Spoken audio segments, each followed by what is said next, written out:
Good morning. It is November 9th, 2022. I'm here with John Caro. I'm Eric Sapanik, and this is the Gold Spot.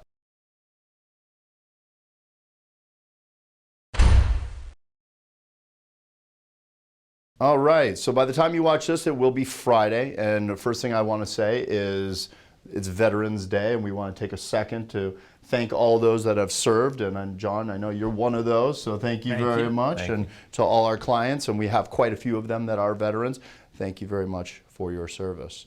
So, we had an election. Yes, we did. How'd that go? Well, it didn't go. It fizzled. We're going to end up with gridlock again. We're going to end up with a world that thinks we're not as strong as we think we are. I think the nations of the world, the Chinas, the Russias, the Indians, the Brazilians are all going to be more aggressive economically. I'm worried about the dollar being attacked. I just think that as we go forward with this kind of Congress, you're going to see the Republicans having to bargain and spend more pork to get a budget through. It's going to be the old tax and spend behavior that we've all been worried about.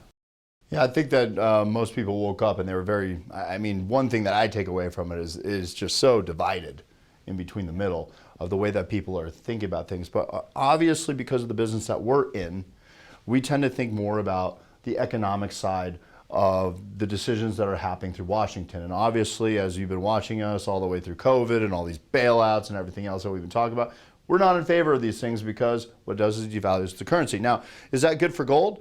Sure.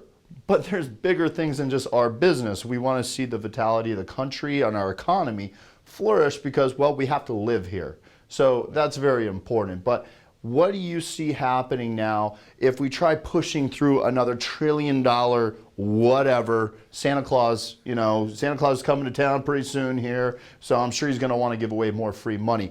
And I know that we're not done yet counting votes or anything like that, but being as close as it is, can you imagine this Congress and Senate shutting down some of the bigger spending plans that are coming our way? Frankly, no. I think they're too addicted to tax and spend. I think they all focus first on buying votes, and they have no fiscal discipline.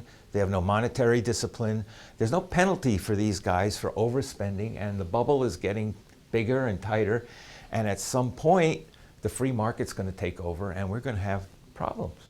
Not to mention, I mean, even all the tensions militarily now, worldwide. I mean, who knows where that's going to go. It just seems like we thought we'd wake up with more certainty to the future, and honestly, I thought we woke up with even more confusion.